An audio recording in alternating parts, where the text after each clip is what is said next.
మీరు జాబ్ చేస్తున్నారా? మీ సాలరీని డబుల్ చేసుకోవాలని అనుకుంటున్నారా? 2x యువర్ సాలరీ ఆన్లైన్ కోర్సులో జాయిన్ అవ్వండి. కూటమిలో కూడా కొంత విభేదాలు స్టార్ట్ అయ్యాయి. పవన్ కళ్యాణ్ గారికి ఐడియాలజీస్‌లో డిఫరెన్సెస్ వస్తున్నాయి. ఎవరితో? చంద్రబాబు నాయుడు గారితో. వాళ్ళొచ్చి వేదికలో వాళ్ళే మాట్లాడారు కదండీ. వాళ్ళిద్దరొచ్చి అన్నీ బావున్నాయి. మేము 15 ఏళ్ళు కలిసుంటాం అన్న తర్వాత కూడా where is all this coming from? అంటే direct statements imply the truth అనేది కొంచెం జనాల్లో ఉన్న కన్‌ఫ్యూజన్. వాళ్ళు కూడా అన్నారు కదండీ. అండర్‌లైన్‌గా ఇప్పుడు అన్నదమ్ముల మధ్యలోనే చాలా ఉండుంటాయి లోపల. అది ఏ స్థాయిలో అన్నది జనాల both confusion. Leaders have said that కదండీ. వాళ్ళేమి చాలా యూటోపియన్‌గా, ఇంప్రాక్టికల్‌గా చెప్పలేదు కదా. వాళ్ళన్నారు ఒక కుటుంబంలోనే ప్రతి విషయం మీద అందరూ ఒక మాట మీద ఉండరు. అలానే కుటుంబం విడిపోతుందని అంత ఈజీగా ఎవడు రావడానికి లేదు కదా. ఇప్పుడు ఏంటంటే ఇది ఎక్కువ వైఎస్ఆర్సీపీ పార్టీలో ఉన్న వాళ్ళు కోరుతున్నది. వాళ్ళు రాత్రికి వెళ్ళి పడుకుని వీళ్ళు విడిపోతే బాగుండు అని వాళ్ళు రోజు అలా కోరుకుంటూ పడుకుంటున్నారు. సో వాళ్ళకేంటి చిచ్చులు, వాళ్ళు కూడా ఫేక్ అకౌంట్లు క్రియేట్ చేసి మా పార్టీ పేరుతో వాళ్ళ పార్టీ పేరుతో వాళ్ళు గొడవలు తయారు చేసేసి ట్విట్టర్లో వార్ అయిపోతుంది. అదంతా ఒక mind game. See the leaders are responsible today. ఇప్పుడు ఏంటంటే నా స్వార్థమా నీ స్వార్థమా కాదు, సమాజం గురించి మనం ఆలోచించాలనే కదా ఈ పెద్దలందరూ కలిసి వచ్చి వాళ్ళు పనిచేసేది. Today we're in a very very precarious state అండి. State is in a very bad place. Rebuild చేయాలంటే డబుల్ ఇంజిన్ సర్కార్. ఇప్పుడు రాష్ట్రంలో కూటమే కాదు, కేంద్రంలో కూడా మనము అక్కడ కూటమిలో ఉండడానికి కారణం కేంద్ర ప్రభుత్వం సహకారం లేకుండా మనం చాలా విషయాలు చేయలేము. So today the focus is only ఈ డ్యామేజ్ అంతా అండూ చేయాలి. పొలిటికల్గా ఎస్, పాలిటిక్స్ మర్చిపోకూడదు. వీళ్ళంతా మైండ్ గేమ్స్ ఆడతారు, దాన్ని మనం ఫేస్ చేయాలి. ఒకసారి రంగంలో దిగిన తర్వాత నేను ఇట్లాగే ఉంటాను, నీతిగా ఉంటాను, నేను చేయలేనంటే నాలాగా అందరూ ఉండలేరు కదా. నేనేంటి ఒక బిగ్గర్ అంబ్రెల్లాలో ఉన్నాను కాబట్టి, ఒక అర్బన్ ఏరియాలో ఉన్నాను కాబట్టి నేను కొంత ఇంకా విడ్రాన్గా ఉంటా పాలిటిక్స్ నుంచి. చాలా విషయాల్లో నేను ఇన్వాల్వ్ అవ్వను. బట్ అందరికీ నాలాగా అంత ఈజీగా ఉండదు. అర్బన్ కాన్స్టిట్యున్సీలో సెన్సిబిలిటీస్ ఆర్ డిఫరెంట్. ఇంత అర్బన్ కాన్స్టిట్యున్సీ ఎక్కడా లేదు 25 పార్లమెంట్లో. గత ప్రభుత్వం చెప్పింది ఏంటి అంటే కరోనా రావడం, ఆల్రెడీ ముందే అప్పులు ఉన్నాయని చెప్పడం, ఇవన్నీ రీజన్స్ గా చెప్పింది అప్పులు అవ్వడానికి స్టేట్. బట్ మీరు మీరు గవర్నమెంట్ ఫామ్ చేసుకున్న తర్వాత ఆల్రెడీ గత ప్రభుత్వం చాలా అప్పులు చేసి వెళ్ళిపోయింది. ఇప్పుడే అంటే ఇంకా ఈ పోను ఎప్పటికైనా ఈక్విలిబ్రియం అనేది వస్తుందా? అంటే అప్పులు అంటే మీరు దేశం చూసినా ఇతర రాష్ట్రాలు చూసినా అందరికీ అప్పులు పెరుగుతున్నాయి. వాస్తవంగా ఎవరికి అప్పులు తగ్గిపోయినాయి అని అనడానికి లేదు. కానీ మీరు దెర్ ఆర్ సమ్ మెజర్స్. మీరు ఒక 100 రూపాయలు అప్పు తీసుకుంటే 100 రూపాయల్లో క్యాపిటల్ ఇన్ఫ్రాస్ట్రక్చర్ అంటే రోడ్లు, బిల్డింగ్స్, ఎకనామిక్ యాక్టివిటీ, సంపద సృష్టించడానికి ఎంత ఖర్చు పెడుతున్నారు. దాని తర్వాత కొన్ని రెవెన్యూ షార్ట్ ఫాల్, ఇక్కడ డబ్బులు సరిపోతుంది, అక్కడ డబ్బులు సరిపోవట్లేదు, అదొక కైండ్ ఆఫ్ జీతాలు ఇవ్వడానికి అప్పు తీసుకోవడం. మూడోది వెల్ఫేర్ స్కీమ్స్. నేను ఈ స్కీమ్ ఇద్దాం అనుకుంటున్నాను, దానికి నాకే డబ్బులు అప్పు తీసుకుని ఇస్తాను. తెలుగుదేశం ప్రభుత్వం 14 అంటే కూటమి ప్రభుత్వం 14 to 19లో ఉన్నప్పుడు నాకు తెలిసి I think around 60% or 50% of the money was used for capital infrastructure. ఇంకా ఎక్కువే. లాస్ట్ 5 yearsలో not even 20% was used on capital infrastructure. అంటే సంపద సృష్టించడానికి వీళ్ళు 100 రూపాయలు తీసుకుంటే 20 రూపాయలు కూడా వాడలే సరిగ్గా. ఆ 80 రూపాయలు వెళ్ళిన తర్వాత తిరిగి ఎట్లా వస్తుంది, మళ్ళీ సంపద రాదు. అంటే ఇప్పుడు గత ప్రభుత్వం అప్పులది కన్సిడర్ చేస్తే నేను అనేది ఏంటంటే 2 ఆస్పెక్ట్స్. ఫస్ట్ ఎంత అప్పు తీసుకున్నావు, ఆ అప్పుని సద్వినియోగం చేసావా లేదా. నేను ఒక వ్యాపారం కోసం నేను అప్పు తీసుకుంటాను, ఆ తీసుకున్న అప్పు వ్యాపారంలో పెట్టి వ్యాపారంలో ఆదాయం పెంచుకుని లాభాలు పెంచుకుంటే ఆ అప్పుని నేను తిరిగి కట్టుకోగలుగుతా. వచ్చింది కదా అప్పు అని నేను వెళ్ళి ప్యాకాట ఆడి లేకపోతే తాగేసి పడుకుంటే అది అప్పుని సద్వినియోగం చేసినట్ట కాదు కదా. వాళ్ళు చేసింది అది. మేము ఓడిపోయినప్పుడు అంటే ఇప్పుడు మనం నార్మల్ గా ఫంక్షన్ మేము పొలిటికల్ గా క్యాంపెయిన్ లో మేము ఒక నంబర్ చెప్పేవాళ్ళం అండి, 10 లక్షల కోట్లు 10 లక్షల కోట్లు.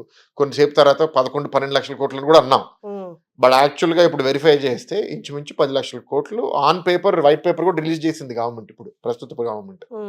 మేము ఓడిపోయినప్పుడు అధికారంగా అనధికారంగా కలిపి 3.5 లక్షల కోట్లు ఇంచుమించు ఉంది. 47లో స్వతంత్రం వచ్చిన తర్వాత 56లో భాష పేరిట రాష్ట్రాలు తయారు చేసిన తర్వాత అది 56లో. దాంతో 2004లో విభజించిన తర్వాత మేము 5 ఏళ్ళు పరిపాలన ఉండి దాని తర్వాత 3.5 లక్షల కోట్ల దాకా వచ్చాం. అంటే ఆఫ్టర్ 75 years. సరే, మేము 14లో 1.5 lakh crores ఉంటే మేము అది 2 చేసాం అనుకుందాం, ఇంకో 2. మీరు 3.5ని 10 చేశారంటే ఎంత చేశారు మీరు 5 ఏళ్ళు? 6.5 లక్షల కోట్లు చేశారు.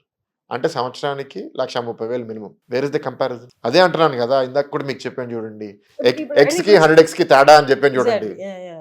ఇప్పుడు రైట్ నో అంటే ఇమీడియట్ స్టెప్ ఏంటి? దీన్ని మనం పూడ్చాలి, అయిపోయిన దాన్ని మళ్ళీ నార్మల్ స్టేట్కి తీసుకురావాలి function state. First capital infrastructure చేయాలండి. క్యాపిటల్ ఇన్ఫ్రాస్ట్రక్చర్ మళ్ళీ 2. కొన్నిటికి అప్పు తీసుకోవాల్సిన పరిస్థితి వస్తే అప్పు తీసుకోవాలి. కొన్నిటికి కేంద్ర ప్రభుత్వం గ్రాంట్ ఇచ్చినప్పుడు ఆ గ్రాంట్ వాడుకుంటాము. ఇప్పుడు అమరావతికి గ్రాంట్ ఇచ్చారు, పోలవరంకి గ్రాంట్ ఇచ్చారు, ఇప్పుడు స్టీల్ ప్లాంట్ రివైవల్ కోసం గ్రాంట్ ఇచ్చారు, ఇప్పుడు రైల్వే జోన్ కట్టడానికి ఒక టెండర్ పిలిచారు. అన్ని కేంద్ర ప్రభుత్వం నిధులతో వస్తాయి, అవన్నీ ఇక్కడ అభివృద్ధి కార్యక్రమాల కోసం వాడుకుంటాం. నెక్స్ట్ కొన్ని లోకల్గా మనం చేయాల్సి వస్తుంది, అది కేంద్ర స్కీమ్ ఉండకపోవచ్చు, దానికి మనం లోన్ అప్లై చేసే అవకాశం ఉంది, తెచ్చుకుంటాం. బట్ అల్టిమేట్గా ద ప్లాన్ షుడ్ బి ఈ 5 ఏళ్ళ లోపల లోను పెరిగే స్పీడ్ కన్నా ఆదాయం పెరగాలి.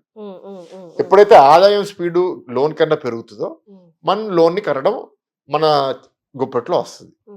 ఒకవేళ లోన్ స్పీడు ఆదాయం కన్నా ఎక్కువ పెరిగిపోతే మనం అది ఎప్పటికీ కట్టలేము, అదొక నెగటివ్ ట్రాప్. మనం ఇప్పటికీ స్టిల్ మనం మాట్లాడుకుంటున్నాం బేసిక్ గ్రాస్ రూట్ లెవెల్ ప్రాబ్లమ్సే మాట్లాడుకుంటున్నాం స్టిల్. బట్ బయట ప్రపంచం చూస్తే అన్నీ పెరిగిపోతున్నాయి, టెక్నాలజీ పెరిగిపోతుంది, చాట్ జీపీటీ, ఏఐ అన్నీ వచ్చేసి మనం ఇంకా గ్రాస్ రూట్ లెవెల్ ప్రాబ్లమ్సే మాట్లాడుతున్నాం.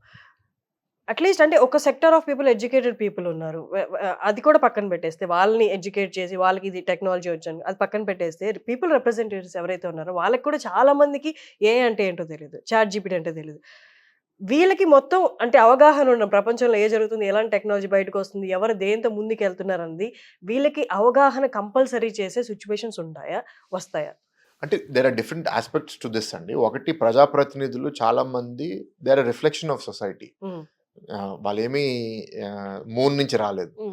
సో సొసైటీలో అదే అంటున్నా, సొసైటీలో ఎట్లా అయితే ఎస్ ఐ అగ్రీ, బట్ సొసైటీలో ఎట్లా అయితే అమ్మమ్మ తాతకి టెక్నాలజీ మీద అవగాహన అసలు ఉండదు, అమ్మా నాన్నకి కొంత ఉంటుంది, పిల్లలకి ఎక్కువ ఉంటుంది. ఇప్పుడు నేను కూడా ఆమె యంగ్స్టర్ ఇన్ పాలిటిక్స్, నా స్పీడ్ టెక్నాలజీ మీద సమ్ ఆఫ్ మై కాలీగ్స్ తో చూస్తే నేను ఎక్కువ ఉంటాను.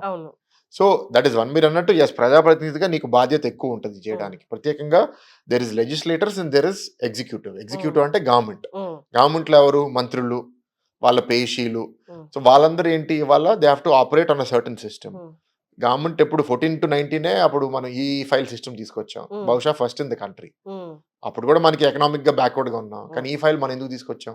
ఇప్పుడు మొదటిసారి 161 సర్వీస్ లో ఎన్నో వాట్సాప్ లో మనం ఇంట్రడ్యూస్ చేసాము. అది ఏ గవర్నమెంట్ అయినా చేసిందా దేశవ్యాప్తంగా? ఏ రాష్ట్రం చేయలేదు. అది డబ్బుతో సంబంధం లేదు, నీకు ఇంటెలిజెన్స్ ఇన్నోవేషన్ ఉంటే చాలు. ఇప్పుడు లొకేషన్ అదే కదా చేసేది. యాజ్ ఐటీ ఎలక్ట్రానిక్స్ మినిస్టర్ నేను ఇన్నోవేటివ్గా ప్రపంచవ్యాప్తంగా ఉన్న కొత్త టెక్నాలజీస్ అడాప్ట్ చేసుకుని ప్రజలకి ఇంకా మరింత క్వాలిటీ సర్వీసెస్ ఎట్లా అందజేయాలని ఆలోచిస్తున్నారు ఆయన. అది ఆల్రెడీ ఇంప్లిమెంట్ చేస్తున్నాం, దానికి we don't need to wait. ఇవాళ అన్నిటికీ పెద్ద ఖర్చు అవుతుందని అవసరం లేదు. Government can innovate, adopt many good practices, అది చేస్తున్నారు.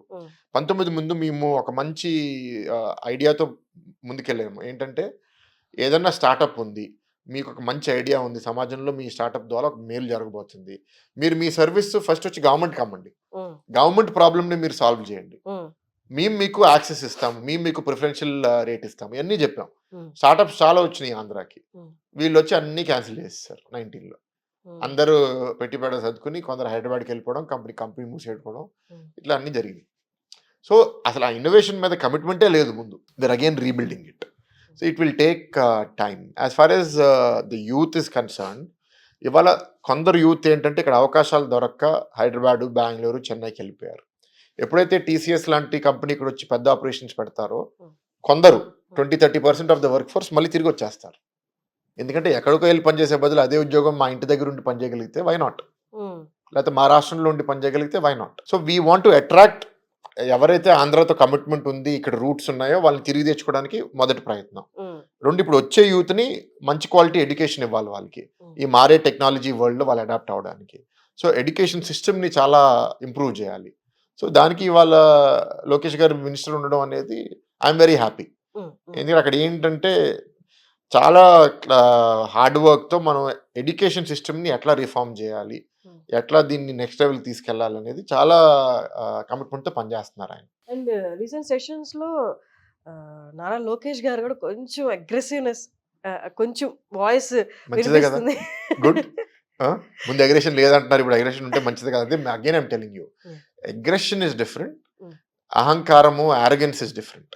అగ్రెసివ్ గా ఉండాల్సిన అవసరం ఉంది, ఎందుకంటే if you don't defend your self, Mm. ఇప్పుడు ఎవడో నీ ఇంటి లోపలికి వస్తాడు, నువ్వు అలా సారీ నీ భూమి లోపలికి వస్తాడు, నువ్వు సైలెంట్గా ఉంటావు, రేపు నీ ఇంటి లోపలికి వస్తాడు, నువ్వు సైలెంట్గా ఉంటావు, నీ బెడ్రూమ్ లోపలికి వస్తావు, ఇంక where is the end? Mm. ఆత్మగౌరవం అనేది ఉండదా? Mm. You have to defend yourself కదా. Defence is different, offence is different. కావాలనే నాకు పైశాచిక ఆనందం కోసం రోజు ఒకరిని కొడతాను, ఒకరిని చంపేస్తాను, అది డిఫరెంట్. Mm. తప్పు చేసేవాడికి నువ్వు తప్పు చేసేవరా అని నేర్పించకపోతే ఇంకా ప్రభుత్వానికి బాధ్యత ఏముంది? రెడ్ బుక్ లో నెక్స్ట్ ఎవరు? నాకు తెలియదు, I have no idea. But I think that అట్లా తప్పు చేసేవాడు ఎవరిని వదలకూడదు.